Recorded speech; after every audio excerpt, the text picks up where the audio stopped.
The council first met in a morning session for more than an hour to discuss a replacement for Price. The meeting was held behind closed doors and was not open to the news media.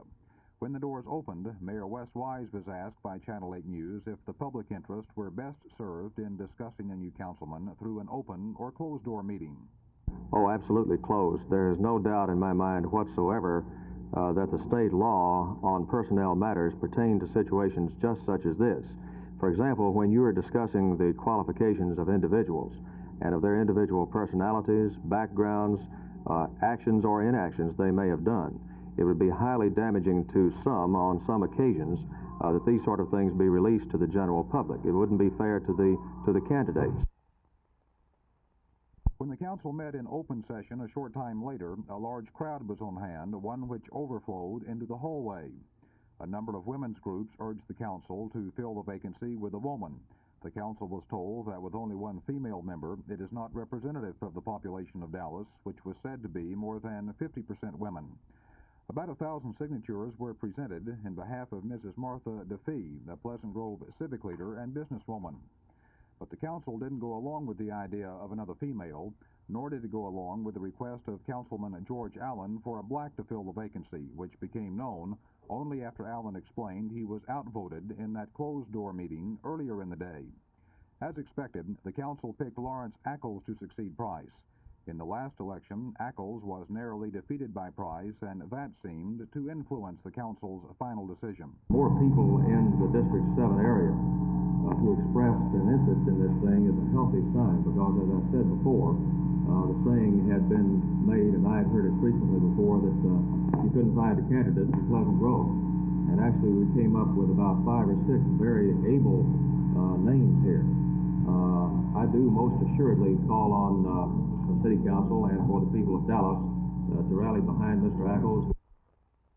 It's my prayer and my hope that we have more unity. That is a major goal that I had in mind last year, and I still have in mind today, is to bring in unity within the Grove and then within the family of the City of Dallas. Mr. Price was very much opposed to forced busing to achieve desegregation. This is one of his main planks. What is your position on that? Of course, that's a school board issue, thank goodness. It's not one that we have to really wrestle with, but basically I don't really approve of forced busing. In other developments, the council gave its approval to a higher education board which is aimed at helping to improve the financial conditions of private colleges and universities in Dallas. But the council delayed for another week a final decision on a 6% rate hike requested by the Dallas Power and Light Company. Jack Hill, Channel 8 News on the Move.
It's shaping up as a vintage year for Tarrant County politics.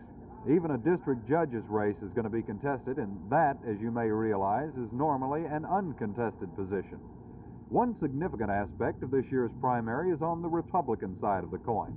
Several races are up in the air with the possibility of a wide-open Republican primary, a relative rarity in Texas. For example, as of early this afternoon, there were 4 GOP congressional candidates in the 24th District race. Significant also is the so-called black flight from the Democratic to the Republican Party. 4 black candidates filed for the legislative primary on the Republican ticket this afternoon.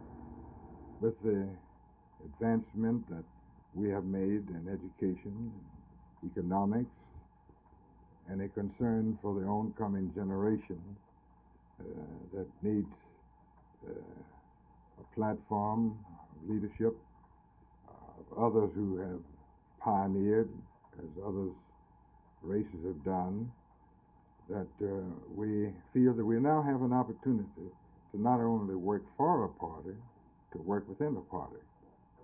And to work within will be a greater test of our ability to be a contributor rather than to be always on the receiving end. It remains to be seen whether it's a true ideological move on the local level or whether it's simply an attention getter. At any rate, the move adds up to a little more spice in what is an already hot political year. For Channel 8 News on the Move, this is Jay Lewis in Fort Worth.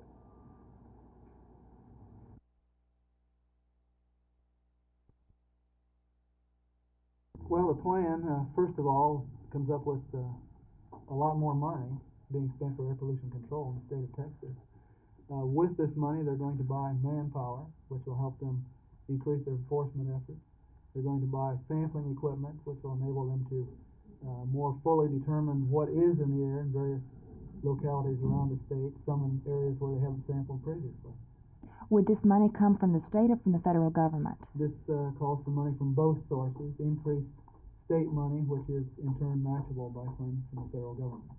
If the Texas plan is accepted, are people going to be able to see a reduction in air pollution?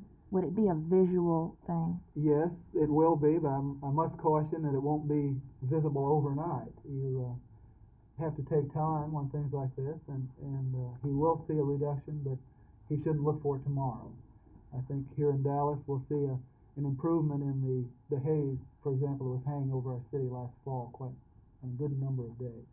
This should clear up, but don't look for it tomorrow. Will this plan eliminate air pollution, say, within the next 2 years?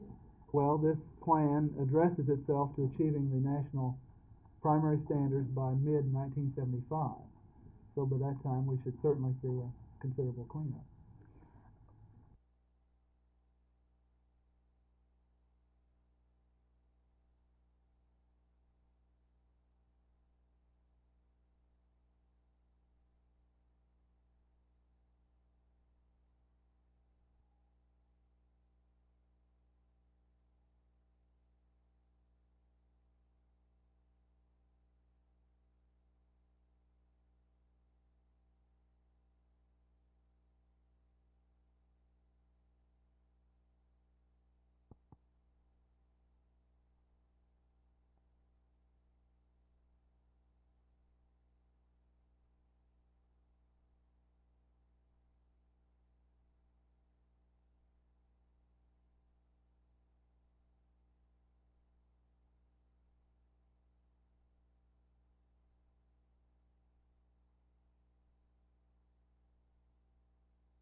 of the district, District 7. It seems important to us that Lawrence Ackels, the candidate who seems to and demeanor will be in accord with the highest traditions of the City Council of Dallas. I personally feel that the expertise, leadership, vision, and dedication. In fact, we had something come up today that it would have at least equalized things if I could have had some black on here when something involving a black.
I'm not opposed to a black, but I would like to make a substitute motion that we set aside a day within 10 or 12 days, possibly this week or next week, and that we interview all people that result. My previous support for Ms. Diffee, but I do want to point out that I feel that I could serve very well indeed for Mr. Ackels, who became a friend of mine. Ackels. All right.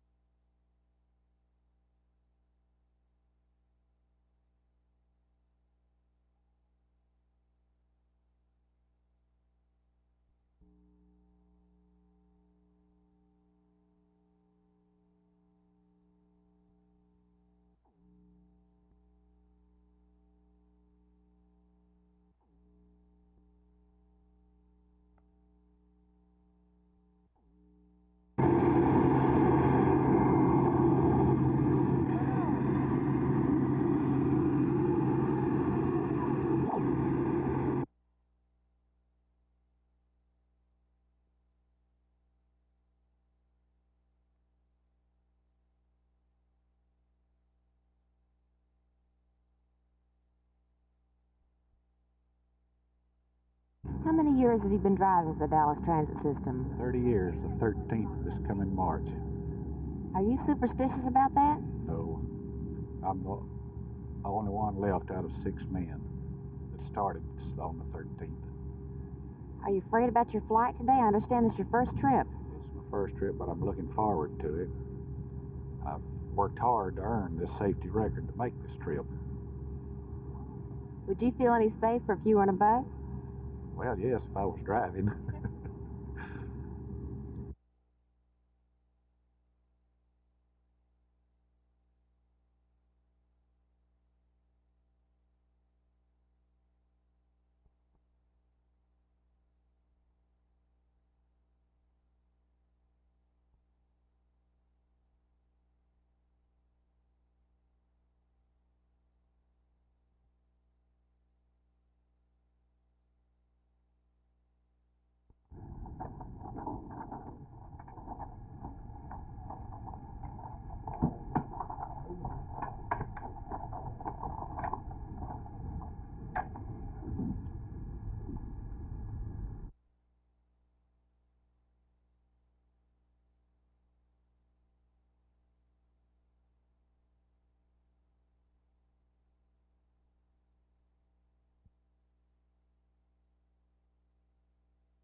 I'm a candidate for governor in order to give the people of Texas a choice other than that between two contaminated candidates and a legislator from the 1950s. I choose to challenge so that we can create our own political realities rather than sit on the sidelines, belaboring the insufferable political condition of our state. I am not part of the entrenched Texas political system, a system that spawned this present era of corruption and stock fraud scandal. Ms. Farenthold, do you think the people of Texas will hold it against you because you're a woman as well as a liberal? When I first ran in South Texas in 1968, the story was that I couldn't win because I was a woman. I not only won the first time, but I've gone back each time with greater majorities. So I do not face the fact that I'm a woman with any trepidation.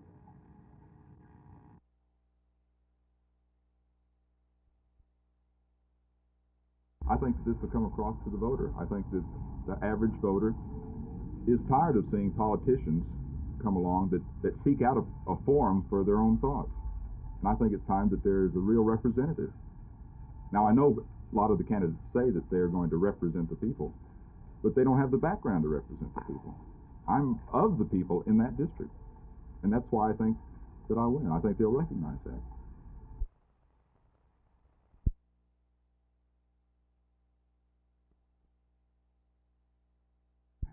Well, the purpose on my decision to run for the 3rd Congressional District is to give the middle class, middle income, and the lower income individuals in the 3rd Congressional District a working candidate. In other words, a candidate from their own type of income level.